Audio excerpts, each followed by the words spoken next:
दोस्तों नमस्कार, एक बार फिर से स्वागत है अपने यूट्यूब चैनल में। दोस्तों आज बात करेंगे भारतीय इतिहास के प्रमुख क्वेश्चन है, सिलेक्टेड क्वेश्चन है, हर एग्जाम में आने वाले क्वेश्चन है और इंपॉर्टेंट क्वेश्चन एग्जाम में आते हैं। तो चलिए चलते हैं सीधे, देर ना करते हुए पहले क्वेश्चन की तरफ।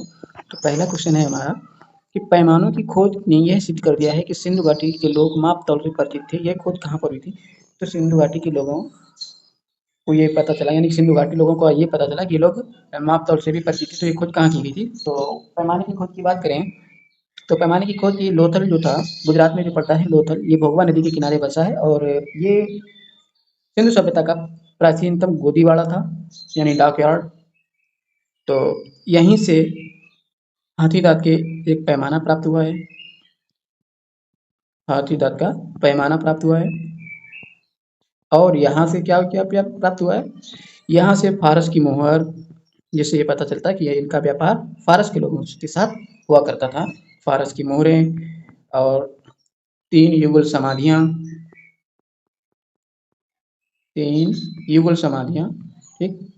तो ये थी। चलते हैं नेक्स्ट क्वेश्चन की तरफ। अगला क्वेश्चन है हमारा कि सिंधु घाटी सभ्यता के लोगों का मुख्य व्यवसाय क्या था? तो सिंधु घाटी सभ्यता के लोगों का मुख्य व्यवसाय जो था वो था व्यापार। सिंधु घाटी सभ्यता के लोग व्यापार करते थे। वस्तु विनिमय प्रणाली थी, आदान प्रदान, यानी वस्तु के बदले वस्तु ली जाती थी और दी जाती थी। इनका ईरान, अफगानिस्तान और फारस आदि से इनका व्यापार चलता था और ये लोग गेहूं, जौ और कपास से परिचित थे। अगला है हमारा नेक्स्ट क्वेश्चन है, निम्नलिखित में से कौन सा हड़प्पा स्थल गुजरात में था?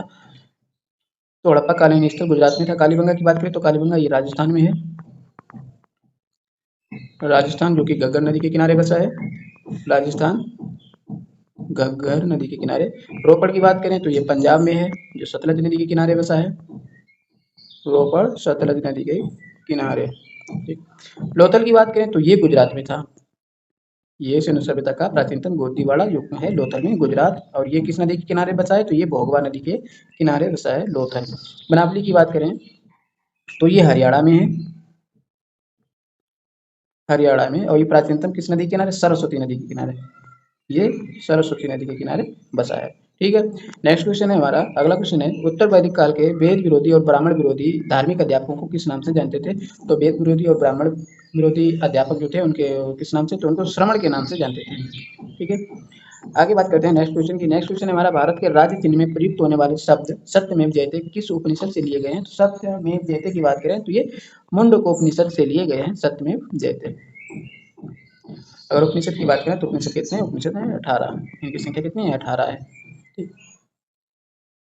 वेदों की संख्या, वेदों की संख्या 4 है। वेदांगों की बात करें, वेदांग, तो वेदांग है 6। और ये उपनिषद जो होते हैं, उपनिषद, उपनिषद को हम क्या कहते हैं? उपनिषद को वेदांत भी कह सकते हैं, यानी कि वेदों का सबसे लास्ट भाग होता है, अंतिम भाग, उसे हम क्या कहते हैं? वेदांग भी कहते हैं, ठीक।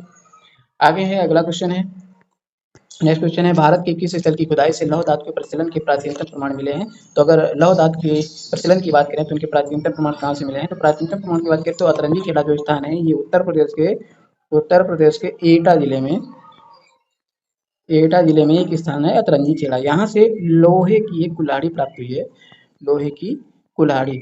इससे यह प्रतीत होता है कि सिंधु घाटी सभ्यता, यानी कि सॉरी, ये जो वैदिक काल की बात है तो उत्तर वैदिक काल में लोहे से परिचित है, यानी कि लोहे का ज्ञान कब हुआ था? लोहे की खोज की बात करें तो 1000 ईसा पूर्व के लगभग हुआ था, 1000 ईसा पूर्व के लगभग, यानी कि उत्तर वैदिक काल में, ठीक है, उत्तर वैदिक काल के समय में हुआ था। यानी कि लास्ट ऋग वैदिक काल है और पूर्व उत्तर वैदिक काल के समय लोहे के ज्ञान से परिचित थे लोग।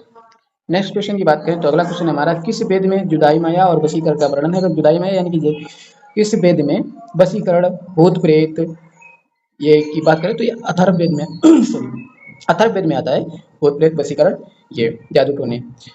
ऋग्वेद की बात करें तो कर्म कांड की बात है, ये यज्ञ से संबंधित है।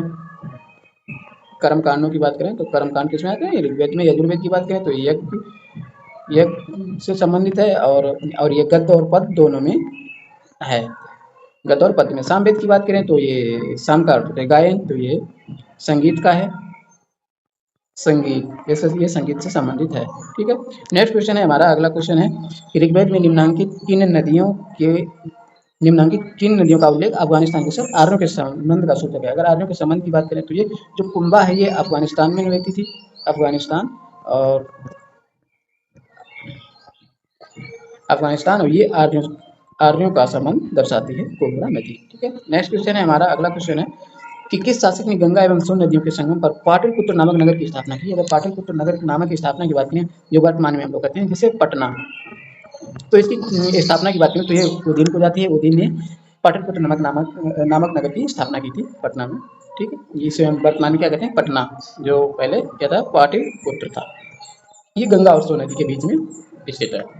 नेक्स्ट क्वेश्चन की बात करें तो निम्नलिखित में कौन सा एक ईसा पूर्व 6ठी सदी में प्रारंभ भारत का सर्वाधिक शक्तिशाली नगर बन गया था।